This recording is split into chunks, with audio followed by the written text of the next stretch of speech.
Joining me now is the hugely celebrated author Margaret Atwood, the winner of numerous awards, including 2 Booker Prizes and a Penn Lifetime Achievement Award. And today she's joining the Velshi Band Book Club on Hag-Seed, which is a modern retelling of Shakespeare's The Tempest. Margaret, good to see you again. Thank you for agreeing to join us. You were one of our earliest guests on the Velshi Band Book Club, and it's great to have you back.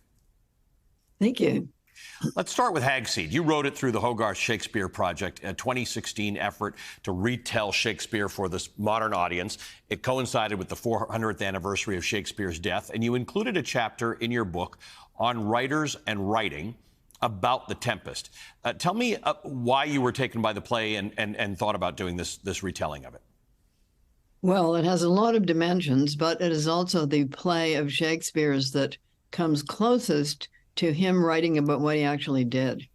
So he was in the play. Prospero is essentially the producer-director of a play, The Tempest, and his special effects guy is Ariel. But it also has had, over time, it's been the most reinterpreted play of Shakespeare. It was an opera in the 18th century. They added a couple of characters so they would have 4 voices. They could have quartets. Ferdinand had a brother. There was a female accompanying Miranda. And people liked that version. When they went back and tried to do the original Shakespeare one, people didn't like it then. Huh.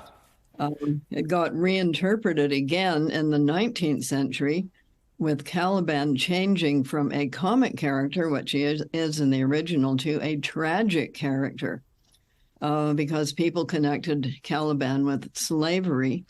A lot of sympathy for Caliban in the times of abolition, but much suppression of the fact that why he gets deposed by Prospero is that he tries to rape Miranda. So you don't get unmixed characters in Shakespeare. Through some eyes, Prospero is the good guy. Through other eyes, he's a tyrant. So you have to... Yeah. You named the book Hag-Seed, which is an insult that Prospero calls Caliban. So you've sort of you've centralized Caliban to the story as opposed to Prospero. Well, I think he is kind of central because right now that's what people end up talking about. But also it's a double insult because it's got the word hag in it, which is a derogatory mention of Caliban's mother. Supposedly a witch. So you have a very complex group of characters, and every time you see a production of it, you're going to see it played differently. Caliban these days is usually shown as a kind of semi-fish. He's got scales, but he claims he's the original possessor of the island. Oh, that isn't entirely true either. Ariel could make the same claim.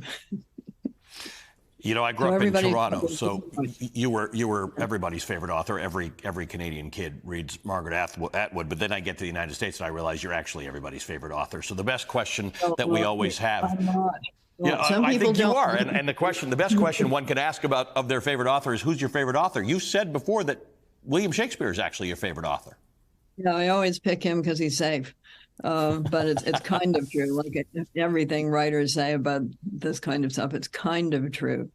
But he's dead, and people can't resent him. Whereas if I named somebody living, the others would all get very mad. Let me ask you, instead of an island, your Prospero character, Felix, is in a prison. Tell us about that. Why that choice?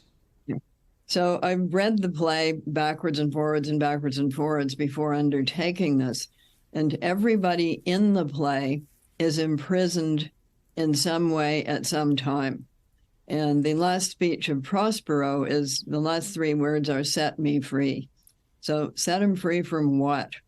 So then I went back through it and looked at them all again and decided that the place for Prospero to be putting on, or for Felix to be putting on his revenge play, would be a prison in which the actors would be the prisoners and would get to write some of the text. And it got very meta because a prison in St. Louis, Missouri said, "Can we do this? Can we do a play? Can we write the play of The Tempest as interpreted through Hagseed and put it on in the prison? I said, absolutely. And I was going to get down for it, but then COVID struck. They have since done it, and I would like to see it, done again, because I think they did a pretty good job. When I messaged you a couple days ago to say, could you join me on the show, I want to talk about Hag-Seed and the Tempest, and you said, did Hag-Seed get banned? Which it hasn't. But when you think about the themes that get the Tempest banned, which seem very broad, and like much of this book banning, it's broad themes. And as somebody who has had books banned and critiqued, what about Hag-Seed avoids the thing that got Tempest banned in Arizona? Nothing. They would ban that too.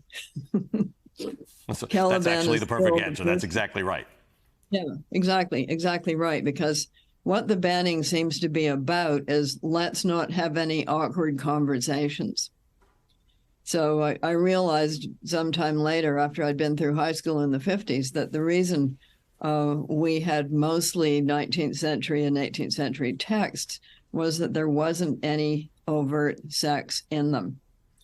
So there's sex that takes place off stage, which is how people get born, just letting you in on that. But there isn't actually any described sex in those 19th century texts. So things did not get awkward for the teacher. It did leave child minds wondering what was going on in the woods. But I think that's why they did it. And I think a lot of this is the same. They don't want uproar in the schools. They don't want ferocious arguments. That's my guess. What do you think? I think that's exactly right. We're avoiding awkward conversations, and that serves nobody's purpose. In fact, we'll talk in a few minutes when we're offline about The Handmaid's Tale and that exact thing, that you introduced the world to very uncomfortable conversations about things that are actually unfolding in front of us right now. Margaret Atwood, stay exactly where you are. I'll continue this conversation on the other side. Margaret Atwood, as you all know, is the author of numerous books, including The Handmaid's Tale and Hagseed, which we're talking about. There is more where that came from. I'm going to continue the conversation with Margaret Atwood, and in a few days you'll be able to stream the extended cut of the discussion exclusively on Peacock.